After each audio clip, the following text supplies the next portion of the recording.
Olá, estamos no nosso programa Raio X. Eu sou a Silvana e temos, como sempre, um convidado especial e aqui com a gente o professor Ricardo, professor de Química. Tudo bem, professor? Tudo bem, Silvana. Que bom que está aqui com a gente no nosso programa. E eu que estou lisonjeado de estar aqui com vocês. Obrigada.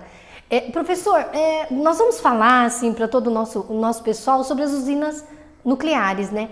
Mas assim, de forma bem simplista mesmo, o que é uma usina nuclear? Bom, uma usina nuclear é uma usina que gera energia elétrica.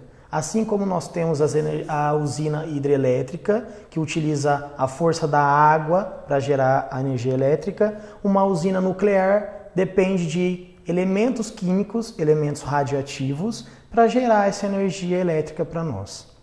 E é perigoso uma usina nuclear? Sim, sim. Desde que seja mal cuidada, ela é muito perigosa. Porém, se tiver todo um cuidado, tiver todo equipamento revisado, cuidado com bons profissionais, ela é tranquila. Claro, no Japão. Mas se era tranquilo, por que nós tivemos um problema no Japão? Aquilo que aconteceu foi uma catástrofe, foi um acontecimento junto à natureza. Nós tivemos um grande problema lá porque as usinas sofreram algumas quebras em algumas partes e a água foi definitivamente contaminada por esses elementos radioativos. Mas por que houve essa contaminação?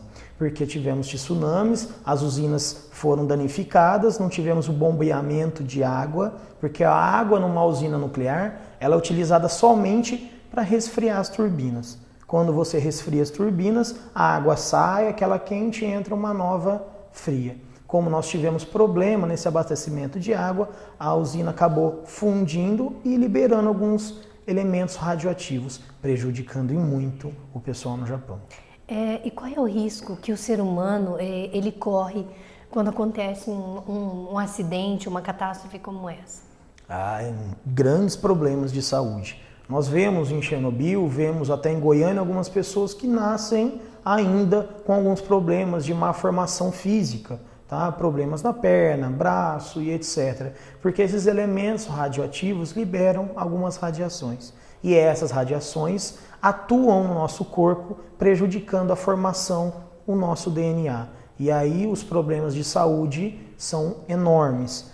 Tem que tomar cuidado também, não só com contaminação por humanos. Os animais, as plantas, porque nós vamos nós vamos ingerir esses alimentos. Se o solo estiver contaminado, pode contaminar nossos alimentos. Então nós seremos contaminados também.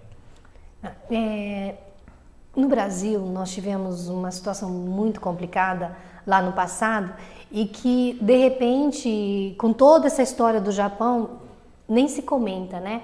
Fica tudo meio que abafado e tal, mas ainda nós temos problemas lá. A população ainda não se recuperou, né? Como funciona isso, professor? Sim, nós tivemos um grande problema em Goiânia, há mais de 20 anos. E nós não nos recuperamos a tempo. Mas nunca ouvi falar. Mas se nós formos investigar, nós temos muito problema ainda lá.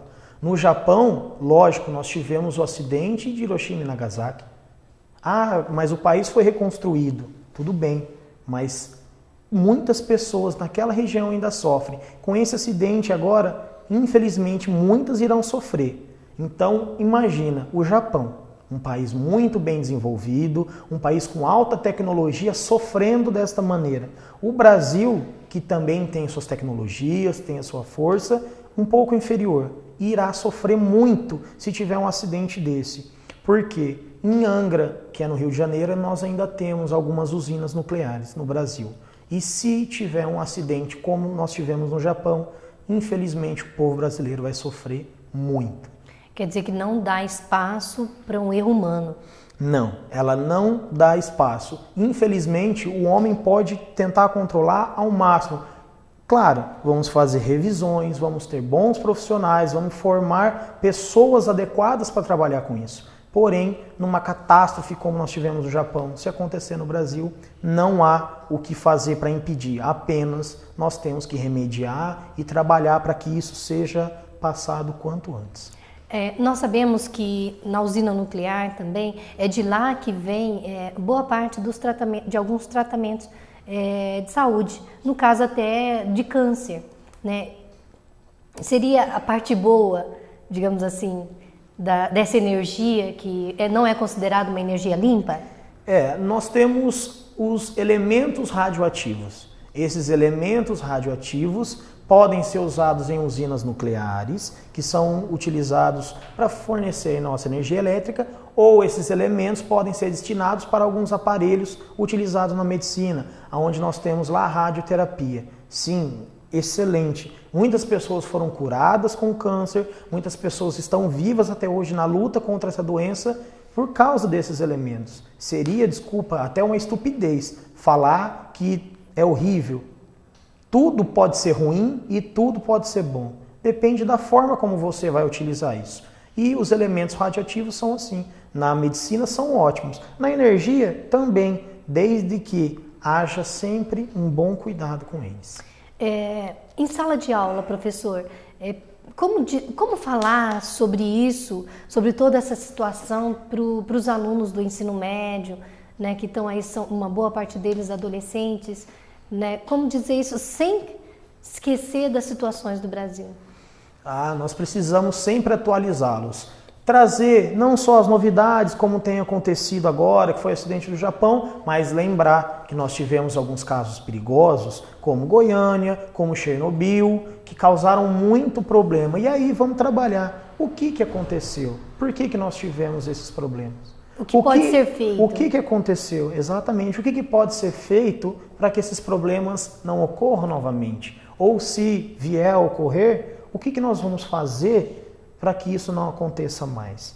Isso é um assunto muito do nosso dia a dia. Não precisava ter acontecido essa catástrofe para o mundo ter se sensibilizado com a energia nuclear. Isso é uma coisa que tem que estar sempre acontecendo. E aí, para o pessoal que está ligado no Enem, no vestibular, fica a dica, tá? Provavelmente vai ser um assunto muito, mas muito batido no nosso Enem ou no vestibular nosso da UEL e das algumas universidades da região. Que bom. E obrigado, professor, por ter vindo aqui participar com a gente do nosso programa Raio X, né, que tem por objetivo de informar e formar também toda uma comunidade de surdo e mudo para que eles tenham realmente acesso a todo tipo de informação, que nada passe sem que eles estejam sabendo. E a gente sabe que a mídia, de uma forma geral, ela acaba não passando tudo para os surdos, porque nós não temos os intérpretes como deveriam ter, né? Então nós agradecemos a tua disponibilidade e a tua presença de vir aqui com a gente. Eu que agradeço, foi um prazer estar com vocês e assim que precisar nós estaremos de novo para esclarecer qualquer dúvida. Muito obrigada. Por nada. E o nosso programa Raio X deste mês está acabando, mas como sempre esperamos você no próximo mês. Até lá!